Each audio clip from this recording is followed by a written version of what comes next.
ನಂಜನಗೂಡಿನ ಶ್ರೀರಾಂಪುರ, ಶಂಕರಪುರ, ಆನಂದಪುರ, ನೀಲಕಂಠ ನಗರ ಬಡಾವಣೆಗಳಿಗೆ ಮುಂಜಾನೆಯೇ ಭೇಟಿ ನೀಡಿದ ಶಾಸಕ ದರ್ಶನ್ ಧ್ರುವನಾರಾಯಣ್ ಜನರ ಸಮಸ್ಯೆ ಆಲಿಸಿದ್ದಾರೆ. ವಾರ್ಡ್ಗಳಲ್ಲಿರುವ ಚರಂಡಿ ಸಮಸ್ಯೆ, ಯುಜಿಡಿ, ಮನೆ ಖಾತೆಗಳು, ಕುಡಿಯುವ ನೀರಿನ ಬಿಲ್ ಬಗ್ಗೆ ಸಾರ್ವಜನಿಕರಿಂದ ಸಾಕಷ್ಟು ದೂರುಗಳು ಕೇಳಿಬಂದವು. ನಂತರ ಪಾರ್ಕ್ ಒಳ ಆವರಣದಲ್ಲಿರುವ ಗ್ರಂಥಾಲಯಕ್ಕೆ ಭೇಟಿ ನೀಡಿ ಪರಿಶೀಲನೆ ನಡೆಸಿದರು.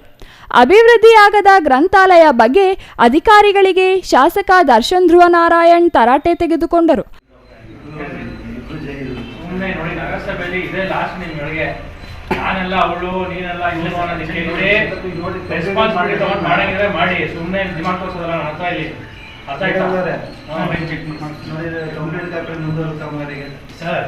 ಈಗ ಫಸ್ಟ್ ನೀವು ಎಷ್ಟು ಬಿಲ್ಡಿಂಗು ಪೆಂಡಿಂಗ್ ಇದೆ ಅದನ್ನ ಲೆಕ್ಕ ತಗೊಳ್ಳಿ. ಫಸ್ಟ್ ಪಟ್ಟಿ ಮಾಡ್ಬಿಟ್ಟು ಏನ್ ಪೆಂಡಿಂಗ್ ಇದೆ ಅದನ್ನ ಮುಂದಕ್ಕೆ ಕಂಟಿನ್ಯೂ ಮಾಡಿ.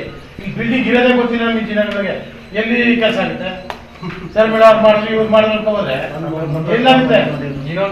ಎಲ್ಲ ಬಿಲ್ಡಿಂಗ್ ವಿಸಿಟ್ ಕೊಡಿ.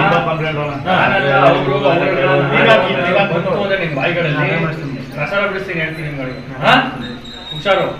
ಬಳಿಕ ಮಾತನಾಡಿದ ಅವರು, ಸಾಕಷ್ಟು ಯುವಕರಿಗೆ ನಿರುದ್ಯೋಗ ಸಮಸ್ಯೆ ಕಾಡುತ್ತಿದ್ದು ಅವರಿಗೆ ಉದ್ಯೋಗ ಕಲ್ಪಿಸಿಕೊಡಲಾಗುವುದು. ಬಡಾವಣೆಗಳಲ್ಲಿರುವ ಯುಜಿಡಿ ಸಮಸ್ಯೆ ಆದಷ್ಟು ಬೇಗ ಬಗೆಹರಿಸಲಾಗುವುದು. ಏನೇ ಸಮಸ್ಯೆ ಇದ್ದರೂ ದೂರವಾಣಿ ಮೂಲಕ ಸಂಪರ್ಕಿಸಿ ಗಮನಕ್ಕೆ ತರುವಂತೆ ಶಾಸಕರು ಮನವಿ ಮಾಡಿದರು. ಅದರಲ್ಲಿ ಸಾಕಷ್ಟು ನ್ಯೂನತೆಗಳಿದೆ, ಜೊತೆಗೆ ಆ್ಯಡಪ್ ಆಗ್ತಾ ಹೋಗ್ತಾ ಇದೆ. ಈಗ ನಾನು ಕೂಡ ಒಂದು ಬಿಲ್ಲನ್ನು ತರಿಸಿ ನೋಡಿದೆ. ಸುಮಾರು 30,000 ಚಿಲ್ಲರೆ ಬಿಲ್ ಬಂದಿದೆ. ಸುಮಾರು 360 ರೂಪಾಯಿಯಷ್ಟು ಬಡ್ಡಿ ಬಂದಿದೆ. ಆದ್ದರಿಂದ ಈ ಒಂದು ಭಾಗದ ಜನರಿಗೆ ಸಾಕಷ್ಟು ಸಮಸ್ಯೆ ಆಗ್ತಾ ಇದೆ. ಇದಕ್ಕೆ ಪೂರಕವಾಗಿ ಇದಕ್ಕೆ ನಾವೊಂದು ಸೊಲ್ಯೂಷನ್ ನೀಡಲೇಬೇಕು, ಇದನ್ನು ಬಗೆಹರಿಸಲೇಬೇಕು ಅಂತ ನಾವು ನಮ್ಮ ಅಧ್ಯಕ್ಷರೆಲ್ಲರೂ ಕೂಡ ಚರ್ಚೆನ ಮಾಡಿದ್ದೇವೆ. ಈಗಾಗಲೇ ಯುಜಿಡಿಯ ಬಗ್ಗೆ ತಾವೆಲ್ಲರೂ ಕೂಡ ಮಾತನಾಡಿದ್ದೀರಾ. ಯುಜಿಡಿ ಕಾಮಗಾರಿ ಇನ್ನೂ ಕೂಡ ನಮ್ಮ ಭಾಗದಲ್ಲಿ ಸಾಕಷ್ಟು ಆಗಬೇಕಾಗಿದೆ. ಅದರಲ್ಲೂ ಕೂಡ ಸಾಕಷ್ಟು ನ್ಯೂನತೆಗಳಿದೆ.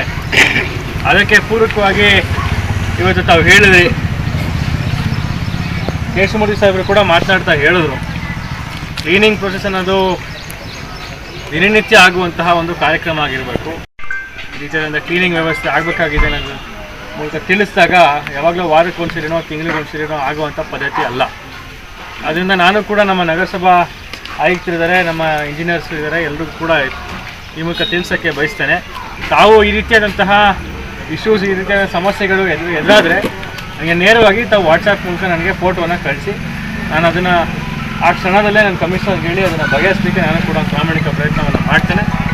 ತಾವೆಲ್ಲರೂ ಕೂಡ ಹೇಳಿದ್ರಿ, ಇಲ್ಲಿ ಸಾಕಷ್ಟು ಯುವಕರು ನಿರುದ್ಯೋಗ ಸಾಕಷ್ಟು ಇದೆ ಅಂತ ತಾವೆಲ್ಲರೂ ಕೂಡ ಹೇಳಿದ್ರಿ.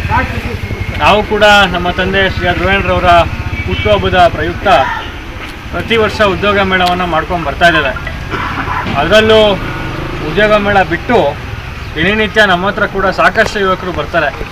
ಎಲ್ಲರನ್ನೂ ಕೂಡ ಅಕಾಮಡೇಟ್ ಮಾಡಲಿಕ್ಕೆ ನಾವು ಕೂಡ ಪ್ರಯತ್ನವನ್ನು ಮಾಡ್ತಾ ಇದ್ದೇವೆ. ಆದ್ದರಿಂದ ಪ್ರತ್ಯೇಕವಾಗಿ ನಿಮ್ಮ ವಾರ್ಡ್ನಲ್ಲಿ ಯುವಕರು ಯಾರಾದರೂ ಉದ್ಯೋಗ ಬಯಸೋರಿದ್ದರೆ ದಯಮಾಡಿ ತಾವು ಕೂಡ ನನ್ನ ಬಂದು ನೇರವಾಗಿ ಭೇಟಿ ಮಾಡ್ಬೋದು. ಸೋಮವಾರ ಇಲ್ಲೇ ನಮ್ಮ ಆಫೀಸ್ನಲ್ಲೇ ಇರ್ತಾನೆ, 11 ಗಂಟೆ ಮೇಲೆ ಆಫೀಸ್ನಲ್ಲೇ ಇರ್ತಾನೆ. ಮಂಗಳವಾರ ಮತ್ತು ಬುಧವಾರ 2 ದಿನ ಮನೆಯಲ್ಲೇ ನಾನು ಇದನ್ನು ನೋಡ್ತೇನೆ. 9 ಗಂಟೆಯಿಂದ ಸುಮಾರು 11 ಗಂಟೆ ತನಕ ಮನೆಯಲ್ಲೇ ನೋಡುವಂಥ ಪದ್ಧತಿ ಇದೆ. ಇನ್ನು ಈ ಸಂದರ್ಭದಲ್ಲಿ ಆಯುಕ್ತ ನಂಜುಂಡಸ್ವಾಮಿ, ನಗರಸಭಾ ಅಧ್ಯಕ್ಷ ಶ್ರೀಕಂಠಸ್ವಾಮಿ, ಉಪಾಧ್ಯಕ್ಷೆ ರಿಹಾನಾ ಬಾನು, ಮಾಜಿ ಶಾಸಕ ಕಳಲೆ ಕೇಶವಮೂರ್ತಿ ಇನ್ನೂ ಹಲವರು ಹಾಜರಿದ್ದರು. Kumar, CTV news, Nanjangud.